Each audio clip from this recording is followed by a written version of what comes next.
everyone, before we get started, I just want to say how grateful I'm that you are here today. My name is Pemwadi Satawong, Faculty of College of Politics and Governance. Actually, this is my first time to speak academic information. This is with great appreciation that I'm thank you for your attention and interest in my presentation today. I'd like to talk about constitutional democracy or control politics, Thailand under the 2017 Charter. Did you know that under the 2017 Thai Constitution, all 250 senators were not elected by the people but appointed, and they all had the power to vote for the Prime Minister? This one fact changes everything. We assume about democracy, let's explore whether Thailand is truly democratic or if it's democracy in name only. To begin, I'd like to briefly present the outline of today's presentation, which is the structure as follows. Introduction, theoretical framework, overview of the 2017 Constitution, critical analysis, conclusion and recommendations. First, I'll begin with a brief introduction to provide some background on Thai politics and explain why this topic matters. Thailand's 2017 Constitution was introduced with the aim of restoring liberal democracy after military rules.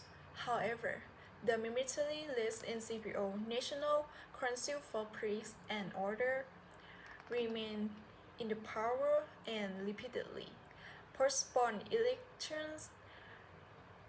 This leads us to an important question: does this constitution truly promote democracy, or does it actually serve to control politics?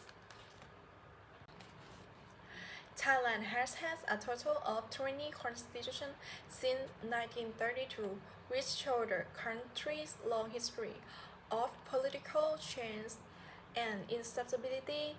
The current constitution, which is the 20 enacted in 2017, it was introduced under the military government, and many people still debate whether it truly supports democracy or not. Here you can see Thailand's 20 constitutions from 1932 to 2017. These frequent changes reflect ongoing political instability and repeated military interventions.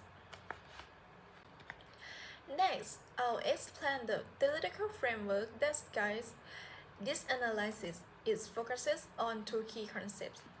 First, constitutional democracy, a system which elects representatives, rule of law, and protections of rights.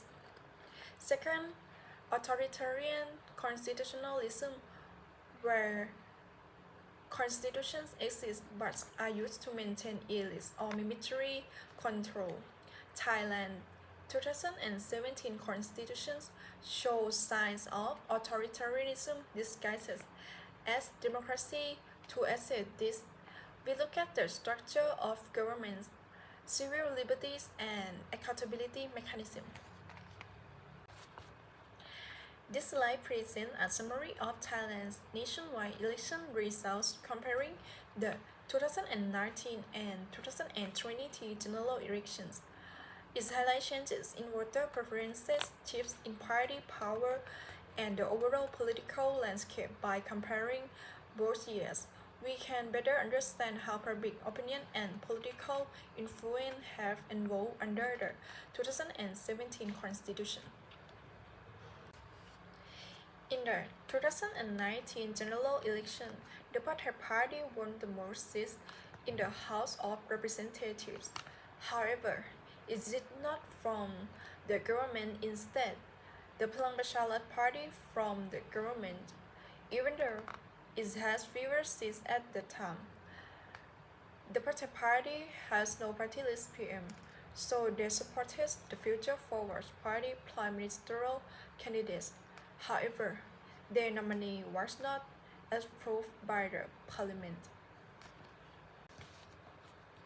Although Move Forward won the most seats in 2023, the PM candidate was rejected twice due to a lack of Senate support. So, the party stepped aside and allowed Party to take over the formation of the government. Let's move. I'll give you a brief overview of the 2017 Constitution, focusing on the structure of power and the role of key institutions. The drafting process lacked public participation. The military select the drafters and critics were silent during the referendum. Power is divided across weekend. Legislative bodies are strong but unaccountable politically, and an executive branch where the prime minister can be selected without an election.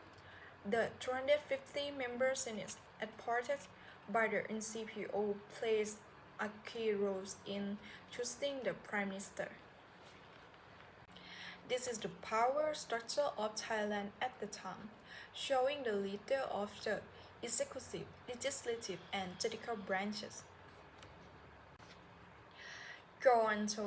I'll move on to a critical analysis of how the 2017 Constitution has worked in practice, focusing on its effect on democracy, accountability, and political freedoms. Public participation was really limited in both the drafting process and policy making. The military and the NCPO kept strong control, though a legal mechanism and repressions. The Prime Minister is selected by both the House and the Senate, allowing non-elect military leaders to gain power. Rights and freedoms were restricted by work law and military leader like Section 44, which can criminalize dissent. Meanwhile, checks and balances were weak. Institutions such as the courts and anti-corruption agencies targeted political opponents but ignored misconduct by those in power. This slide explains the Prime Minister selection process under the 2017 Constitution. According to Section 276, during the first 5 years, the Prime Minister is chosen by a joint vote of both House, 500 PMs and 250 senators, totaling 750 votes. To be appointed, a candidate needs a majority at least 376 votes. Since all 250 senators were appointed by the NCPO, they play a decisive role in selecting the Prime Minister. Finally, I'll wrap up with a conclusion and some recommendations for future reform. The key point is that although Thailand has a conclusion, democracy remains under authoritarian control. The 20 years national strategy set by the NCPO limits the ability of future governments to make independent decisions. Meaningful reform is needed to achieve through democracy, but changing the constitutions under the current system is extremely difficult. This slide highlights the connection between the 2017 Constitution and the 20-year national strategy together. There is the question, is Thailand experiencing controlled liberal democracy? Under this framework, the NCPO's influence is set to remain in place for the next 2 decades, shaping policy and limiting democratic flexibility. This slide shows the source reference for the data and content provided. I hope this presentation has helped you understand the structure of the 2017 Constitution, at least to some extent. Thank you all for your kindness and attention.